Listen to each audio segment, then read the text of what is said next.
Más que llegar al poder, llegar a la conciencia de un pueblo.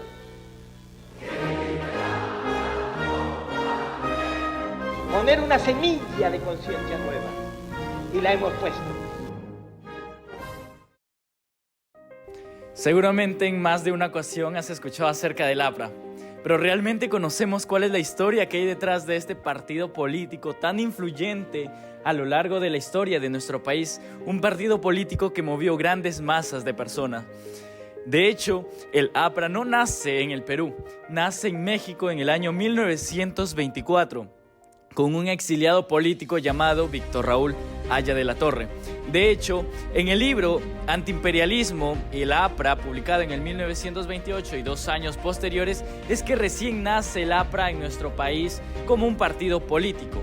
De hecho, este no tenía una intención de serlo como tal, sino de ser un movimiento que unifique a toda Latinoamérica.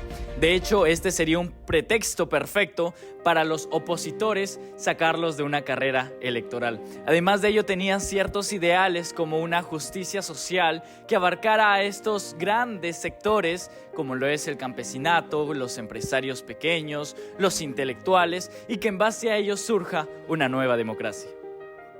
Tras su creación, el partido aprista sostuvo un fuerte enfrentamiento contra los militares, que se intensificó con la llegada de Luis Miguel Sánchez Cerro al poder, quien promulgó la Ley de Emergencia en enero de 1932, ley la cual nos menciona Delgado 2013, que permitió la detención arbitraria de adeptos al partido sin orden judicial, suspendió garantías constitucionales fundamentales y autorizó la clausura de locales políticos. De esa forma, gracias a la ley, se encarceló a miles de militantes y además se restringió de forma sistemática la actividad del partido. En ese mismo año, tras la revolución de Trujillo producida en julio, la represión militar se escudó bajo el marco legal creado por la ley para realizar juicios en cortes marciales y ejecuciones sumarias, dejando como resultado miles de muertos y desaparecidos en el partido. Con la llegada de Benavides al poder en 1933, la situación empeoró debido a que se mantuvo la proscripción del APRA, aduciendo que este era un partido internacional, lo cual en la Constitución de 1933 inhabilitaba su actividad. De esta forma, mientras Sánchez Cerro institucionalizó la persecución aprista, Benavides la consolidó mediante medidas de exclusión y represión concreta, demostrándonos que las Fuerzas Armadas veían al APRA como una amenaza constante para la estabilidad política del país. En el Perú, a mediados del siglo XX, la política se sumió en el miedo y la censura. Los gobiernos de turno buscaban controlar a aquellos movimientos que contradecían el orden establecido. El aprismo era uno de los blancos en esta represión. La persecución alcanzó directamente a su líder, Víctor Raúl Haya de la Torre, quien tras vivir en el exilio en países como México y Argentina, regresó a Perú en el 1949 y, acorralado por el régimen, buscó asilo en la Embajada de Colombia, donde se quedó 5 años sin salir a la calle.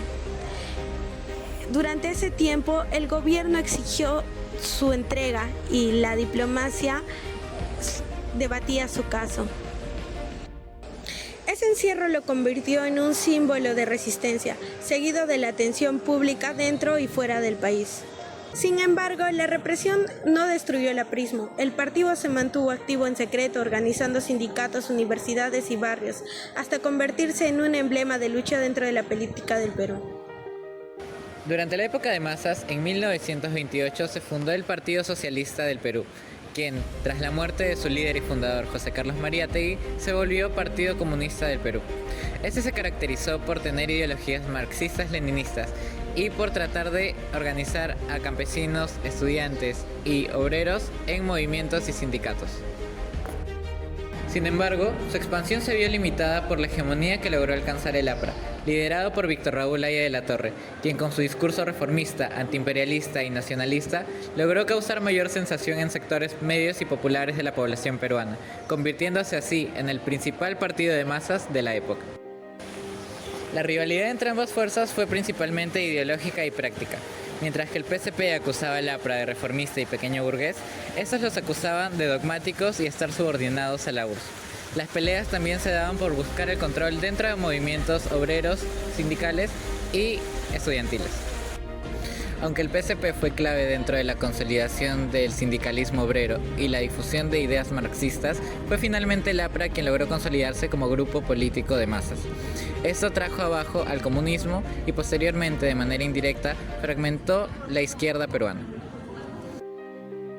Finalmente, como podemos analizar, el legado político y la influencia social del APRA son profundos e innegables en la historia peruana. El partido fue pionero en la organización de masas, movilizando y politizando a sindicatos de obreros y campesinos a través de su estructura de célula disciplinada, lo que cimentó su base de lealtad. Sus ideales de antiimperialismo, nacionalismo económico y justicia social reprearon el debate nacional e influyeron a sus adversarios, como el régimen militar de Velasco Alvarado, que adoptó sus reformas claves. Aunque Haya de la Torre falleció sin llegar a la presidencia, el APRA en 1985 finalmente accedió al poder con Alan García, cumpliendo la histórica deuda del electorado y consolidando al APRA como la fuerza central de la institucionalización política democrática peruana.